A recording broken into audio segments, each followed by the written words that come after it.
If you ever thought that family is a pillar of support, my story might make you think again. I once believed in family bonds, but when my daughter needed help the most, my parents, the very people who should have stood by me, chose parties and prestige instead. Now, after losing everything, they come back begging for my help. But I am no longer the weak man I used to be. I am Daniel, 32, and the owner of a small interior design company in Austin, Texas. I'm not wealthy, but I'm not struggling either. I earn enough to care for my wife and my 8-year-old daughter, Lily. I work hard to maintain a stable life. Not extravagant, but free from the daily worries of making ends meet. My family isn't part of the upper class, but my parents, Martin and Linda, have always wanted to appear that way. They run a well-known family-owned furniture store. Not rich, but well off enough to afford a spacious home, nice cars, and weekend parties with friends. To them, success isn't measured by happiness but by how others perceive them. I'm the eldest son, and my younger brother, Ryan, is just 2 years behind me. Even as a child, I could feel the favoritism. If I got an A, my parents would nod, saying it was expected. But if Ryan got a B+, they would celebrate with a cake. When I went to college, they barely acknowledged it, but when it was Ryan's turn, they threw a huge farewell party for him, even though he was only attending a local school. Growing up in that environment, I quickly learned I couldn't rely on my family. I threw myself into work, became independent, and built everything from scratch. I never expected anything from my parents, but even then, I could have never imagined the day they would choose a party over their granddaughter's life. After graduating from college, I worked at a small interior design firm in Austin, starting as a design assistant. The job wasn't glamorous, but I loved it. Every blueprint, every little detail in a space gave me the satisfaction of creating something meaningful. 2 years later, after gaining enough experience, I decided to branch out and start my own interior design company. It wasn't big, but it allowed me to be independent and follow my passion. That was when I met Emma. It was a sunny September afternoon. I was managing my small furniture store and was busy rearranging the space. While checking inventory, she walked in, looking for a reading chair. At first, I thought she was just another customer, but somehow we sat down and talked for an hour. About books, music, dreams, and unfinished plans. A year later, we got married. Then came Lily, a small, lively girl with bright, sparkling eyes like my wife, Emma. Emma and I thought nothing could break our happiness when Lily was born. We weren't rich, but we had enough. I ran a small interior design company, and Emma was a preschool teacher. Life was busy, but it was fulfilling. But there was one thing we were too careless about: health insurance. At the time, as a small business owner, I didn't have employer-provided insurance. Private insurance plans were expensive, and since we were all healthy, we decided to put it off until we were more financially stable, a decision I would regret for the rest of my life. Lily was always full of energy. But one winter evening 5 years ago, when she was just 3, I noticed something was wrong. She had a persistent cough at night. At first, Emma and I thought it was just a cold. But the cough didn't go away after a few weeks. It got worse. She became fatigued, lost her appetite, had a low-grade fever that wouldn't break, and sometimes, she would suddenly stop playing to catch her breath. While Emma was playing with her in the living room one afternoon, Lily suddenly collapsed. "Mommy, I'm so tired." Emma panicked, scooping her up and calling me immediately. I rushed over to see my daughter breathing rapidly, her eyes unfocused.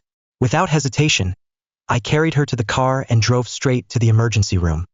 His expression was tense when the doctor returned with the CT scan results. "Daniel, we've discovered a congenital abnormality in Lily's lung. It's compressing her airway, and she needs surgery immediately before her condition worsens." The ground beneath me collapsed. A 3-year-old? A lung mass? How could this be happening to my child? But the biggest shock was yet to come. The doctor led me to the hospital's billing office, where I was handed a bill for $120,000. "We can proceed with the surgery immediately, but the hospital needs assurance that you can cover the costs. Do you have insurance?" I didn't. At that moment, I realized how terrible a mistake it was to delay getting insurance, thinking we didn't need it. And now my daughter was paying the price for that mistake. I gripped Emma's hand, trying not to panic. "We'll find a way to get the money. Just save my daughter." But how was I supposed to come up with $120,000 in such a short time? And when I thought of my parents, a small part of me still hoped. But I never expected them to disappoint me more than ever. I didn't expect them to embrace me and say, "We'll take care of everything." but at the very least I hoped they would help somehow. Lily was their granddaughter. How could a grandfather and grandmother stand by and do nothing when their grandchild was standing at the edge of life and death? I drove to my parents' house, my heart heavy. When I stepped in, I realized they were busy hosting a party. The house was packed with guests. Live music played, and wine glasses shimmered in the hands of elegantly dressed people. The scent of expensive perfume mixed with the aroma of gourmet food. A celebration for Ryan's upcoming wedding. They were celebrating. Meanwhile, I was desperate, begging for my daughter's life. I walked up to my parents, trying to stay calm. "Mom, Dad, I need to talk to you. It's urgent." My mother frowned, gesturing for me to wait before returning to continue chatting with guests. I had to repeat myself. My voice was no longer steady this time. My father looked at me, annoyed that I was interrupting the party. "Daniel, can't this wait?" I clenched my teeth, struggling to control my anger. "Lily has a tumor in her lung. The doctors say she needs immediate surgery.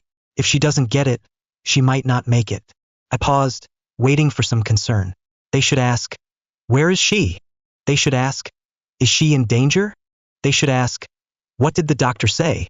But there was nothing. Not a single question about Lily's condition. Not even a flicker of worry on their faces. I swallowed hard and continued.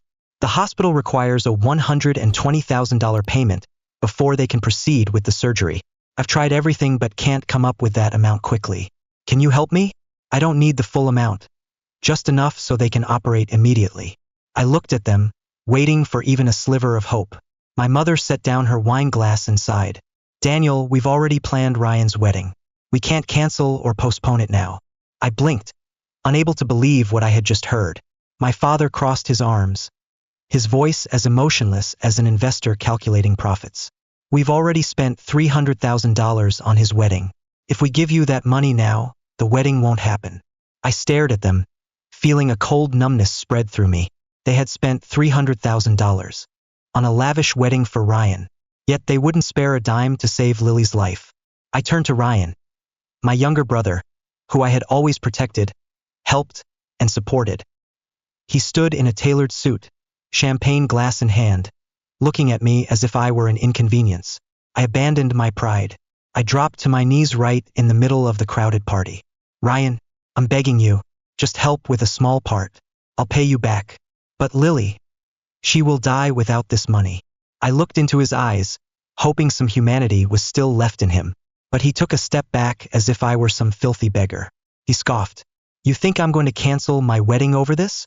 I am responsible for my fiancé and the family I'm building. I'm sorry, but I can't help." I couldn't believe what I was hearing. I had just knelt before my brother, and he laughed in my face. Around me, guests whispered. Some chuckled. Others shook their heads as if I were some pathetic fool making a spectacle of himself. My father touched my shoulder, his voice cold as ice. "Get up, Daniel. Stop embarrassing the family in front of our guests." I slowly rose to my feet but was no longer their son. I looked at each of them before speaking, my voice laced with bitterness. "Thank you, Mom. Thank you, Dad. Thank you, Ryan. Today, I finally understand who my real family is, and who is just a stranger." Then I turned and walked away, never looking back. As I exited the house, the sky rose and rain poured. Heavy raindrops pelted my face, but I stood frozen on the doorstep, unable to feel anything except the crushing pain in my chest. I had begged, I had knelt, and in return, all I received was cruel indifference. I rushed to my car, slammed the door shut, and then, for the first time, I broke down and cried like a child. I no longer tried to hold it in. I buried my head against the steering wheel, my sobs choking in my throat. The storm outside blended with the storm raging inside me. But then, an image flashed through my mind. Lily, she was waiting for me. She was fighting for every breath in that hospital room. I couldn't fall apart here. I took a deep breath, wiped my tears, and stepped on the gas, speeding straight back to the hospital. When I arrived at the hospital, my in-laws were already there. They weren't wealthy, just ordinary working-class people.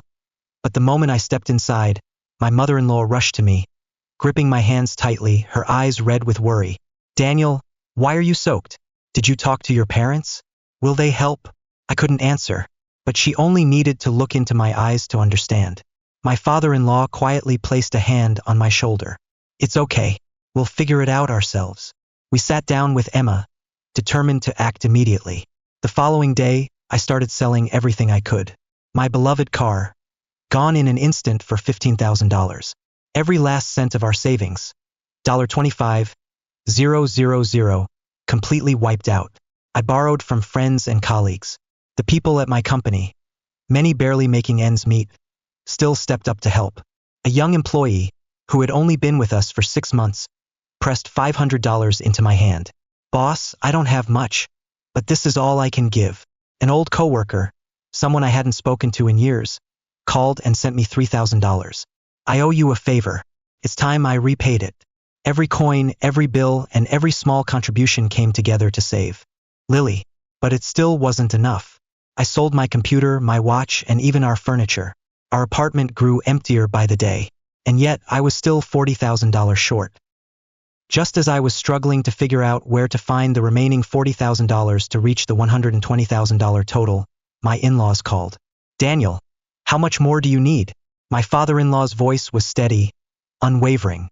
I swallowed hard, reluctant to say the amount, but I had no other choice. There's still $40,000 left. Silence on the other end. Then my mother-in-law spoke, her voice unusually calm. All right, come pick up the money tomorrow. I was utterly stunned. But where are you getting that much money? My father-in-law let out a soft chuckle, full of love yet filled with determination. We sold our house.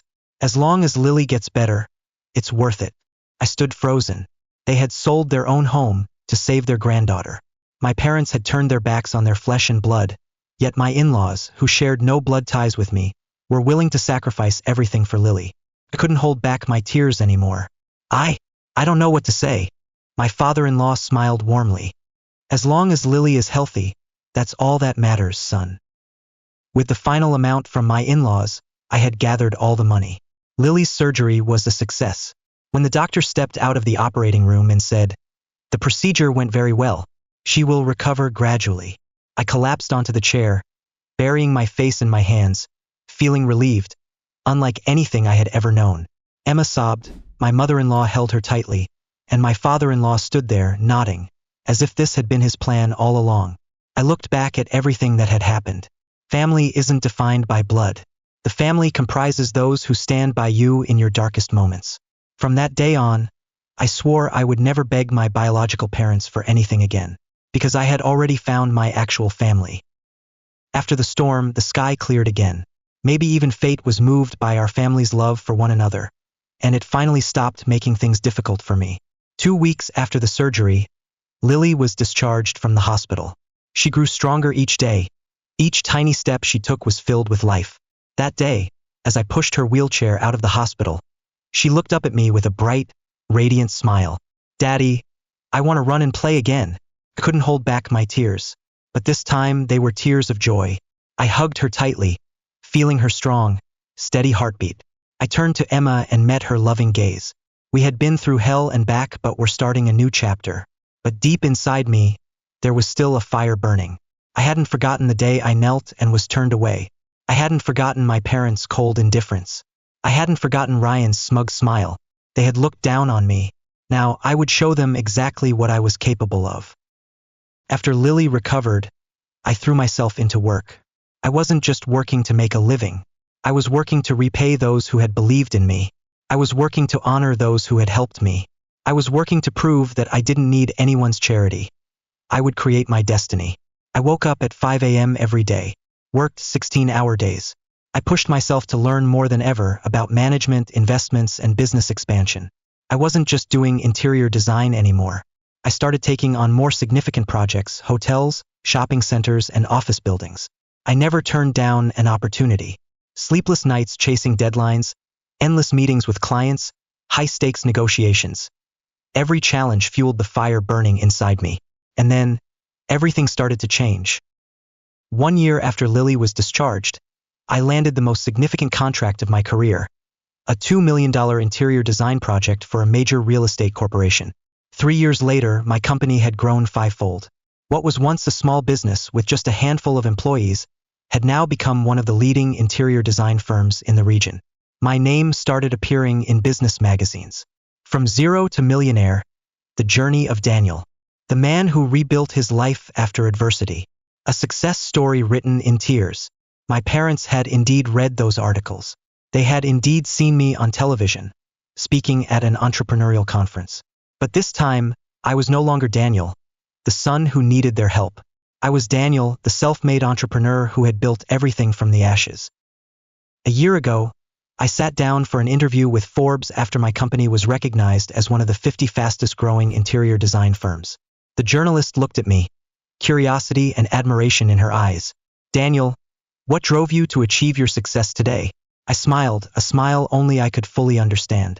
I once had a family that should have been my greatest support, but they turned their backs on me when I needed them the most.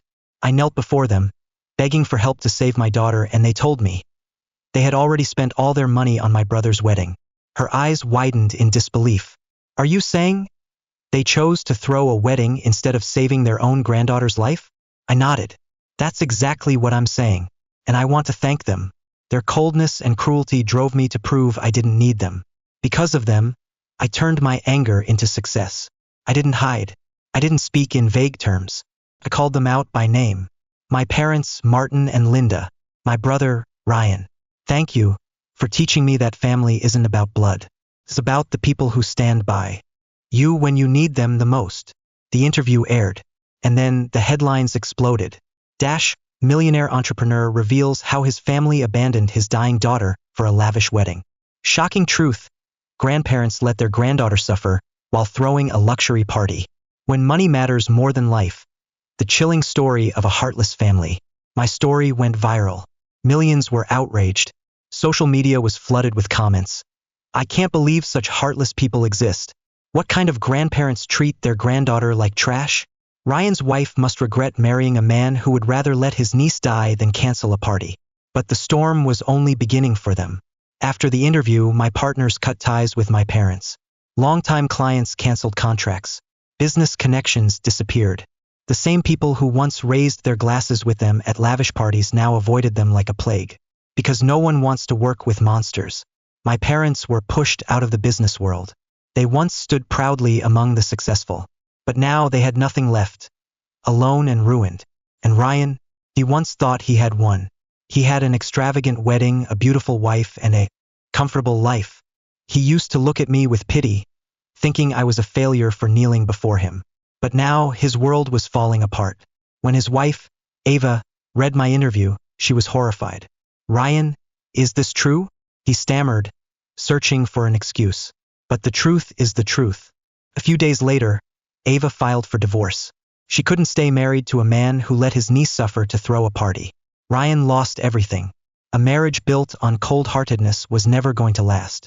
And in the end, the heartless ones were left with nothing but themselves.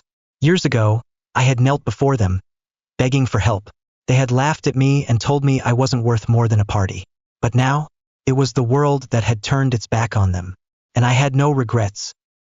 Success wasn't just a sweet revenge against those who had turned their backs on me. It was also an opportunity to repay the people who had believed in me and stood by me during my darkest moments. I returned to my friends, colleagues, and employees, the ones who had given every last dollar to help save Lily. I wanted to help them to give back tenfold what they had given me. I called them to my office, handing them thick envelopes of cash. Some I even offered to pay off their debts or invest in their dreams.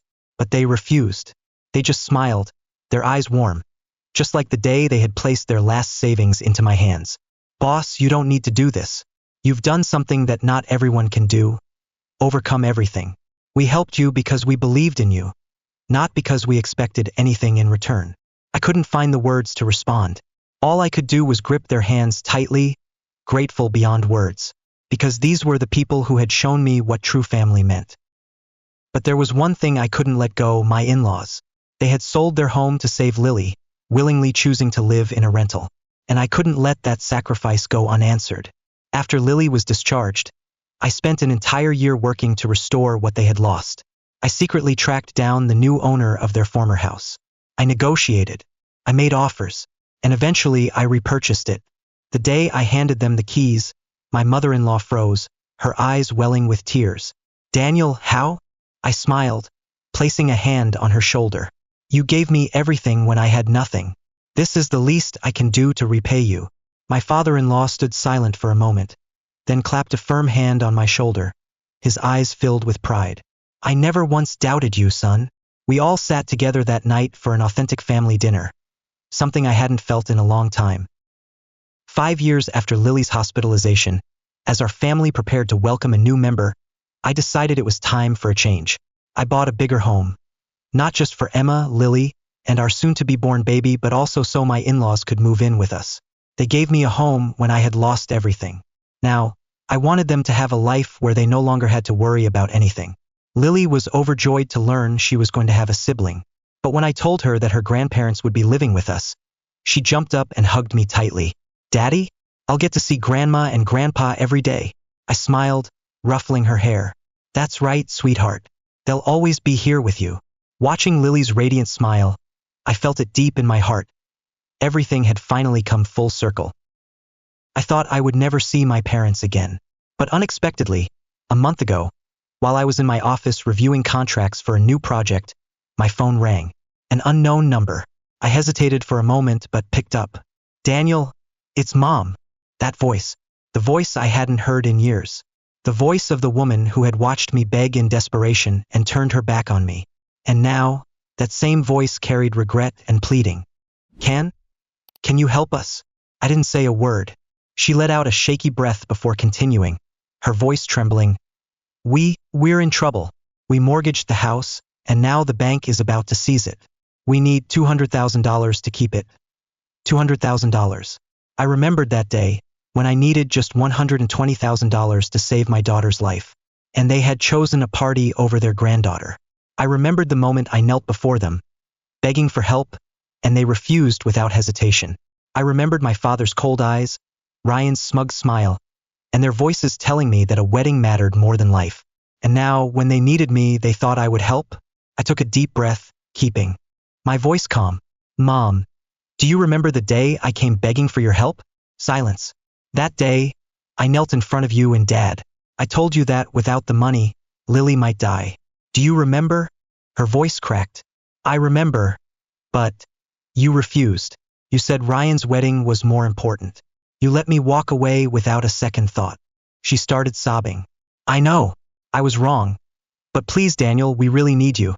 I let out a dry, humorless laugh. Let me ask you this, Mom. Between a party and your house, which one is more important? She fell silent. I continued. That day, you chose a party over saving your granddaughter. And today, after losing everything, you think I would choose to save you. She sobbed harder. But we're family, Daniel. Family helps each other. Family? Does family help each other? I laughed. But it was a bitter, hollow laugh. No, Mom. My real family already helped me. It was my in-laws, my colleagues, strangers who had more kindness than my blood. She tried again, desperate. You can't be this heartless. You can't let us lose everything. I spoke firmly. Mom, I lost you and Dad the day you abandoned me and Lily. Then, without hesitation, I hung up. After putting Lily to bed that night, I sat in the living room and told Emma and my in-laws everything. I told them about my mother's call, about how they were on the verge of losing their home, and about how I had refused to help them without hesitation. I thought Emma would agree with me, but instead, she just looked at me for a long time, then gently took my hand. Daniel, I understand why you don't want to help them, but maybe you should think about it again. I frowned, unable to believe what I was hearing. Emma, they abandoned our daughter when she was dying. I can't just forget that. She nodded, her eyes still as soft as ever. I know, and I'm not saying you have to forgive them, but do this not for them but for yourself. So that one day, you won't feel any regrets or burdens weighing on you. I turned to my in-laws, expecting them to take my side. But my father-in-law shook his head and spoke calmly. Son, we're not asking you to forgive them, but sometimes helping someone doesn't make you weak. It proves that you're stronger than they are. My mother-in-law added softly. You have everything now, a loving family, a strong career, a bright future. And them, they have nothing left but despair. If you help them, you'll be the one who truly wins in the end. I didn't say a word. I just nodded, stood up, and walked out onto the balcony. I stood silently for hours that night, staring at the dark sky. I replayed every moment from that day, the day I begged them, the moment I knelt before Ryan, the way they turned away without hesitation. I had thought I would feel satisfied rejecting them, but strangely I felt nothing at all, just emptiness. The following day, I called Mason, a close friend who worked in finance. Mason, I need you to check something for me. Are my parents really about to lose their house? Or is this just another one of their tricks? Mason didn't ask any questions. He responded, "Give me 3 hours." 3 hours later, I received an email from him. The information was confirmed. My parents were broke. The house had been mortgaged. Without $200,000, they would lose everything. I stared at my computer screen, feeling something indescribable. They once had it all: money, status, connections. But now they were on the edge of ruin, and I was the only person who could save them. I took a deep breath and dialed my mother's number. She picked up immediately, her voice filled with hope and desperation. "Daniel?" I kept my voice steady. "Mom, I'll help, but on one condition. Anything, just tell me. You and Dad need to come to my company, in person. I will give you the money directly." She was silent for a few seconds. Then, she responded hastily, Okay, we'll come right away." That afternoon, I sat in my office, a black suitcase neatly placed on my desk. Inside was $200,000 in cash, 20 stacks of $10,000 each, arranged perfectly. This money meant nothing to me now, but to them, it was their last chance to hold onto the luxurious life they once worshipped. The door opened. My parents stepped in. They no longer carried the same confidence and authority they once did. My father looked gaunt, my mother worn out, her hair streaked with silver. They sat across from me, their eyes filled with hope. I said nothing. I reached forward and unlatched the suitcase, flipping it open before them. Inside, 20 neat stacks of crisp $100 bills gleamed under the office lights. My mother gasped, eyes wide. My father swallowed hard. I pushed the suitcase toward them. "This is $200,000. Enough to save your house." My father snapped the case shut immediately, clutching it like a lifeline, nodding repeatedly. "Thank you, Daniel. Thank you. You finally understand how important family is." I let out a cold chuckle. "No, Dad, you're wrong. Family is important. Just not this one." Their faces stiffened. I leaned back in my chair, crossing my arms, staring them down. "Do you know why I'm giving you this money today?" My mother shook her head. My father stayed silent. "It's not because I pity you. It's not because I want to reconnect. I want you to understand one thing. This is the last time." I tapped my fingers against the desk, my voice ice cold. "From this moment forward, you are no longer part of my life. The moment you walk out of this room, consider me dead." My mother broke into sobs while my father clutched the suitcase tighter, his face pale. "Daniel, don't do this. We're family." I smirked, repeating the very words they once told me. "You're smart, aren't you? You always know how to handle things, don't you? You can figure it out on your own, right?" My father pressed his lips into a tight line. My mother cried uncontrollably, but I felt nothing. I stood up, looked at them one last time, then nodded to security. "They can leave now." The guards opened the door, gesturing for them to step out. They clutched the suitcase tightly, speechless. The door closed behind them, and I knew this was the last time we would ever exist in each other's. My parents walked away, clutching a suitcase filled with $200,000, but they left behind any relationship they had with me. I thought I would feel relief, but strangely enough, I felt nothing at all. No joy, no satisfaction, no anger. It's just an ending. But one thing I know for sure, this won't be the last time I hear from them. They have lost everything, and I am still the only lifeline they have left. I know they'll be back. Maybe in a year, maybe 2. Maybe next time they'll say they need more money to survive. Maybe Ryan will call, saying he's in serious trouble. Maybe they'll use tears, promises, and every trick they have to try and pull me back in. But should I let that happen? And now I want to ask you, my audience, did I do the right thing? Should I give them one more chance? Or is cutting ties entirely the best choice? If it were you, what would you do if the people who abandoned you came back begging for help? Leave your thoughts in the comments below. I want to hear your thoughts. And if you enjoy stories like this, hit that subscribe button so you don't miss the next one. Thanks for watching, and I'll see you in the following story. Have a great day.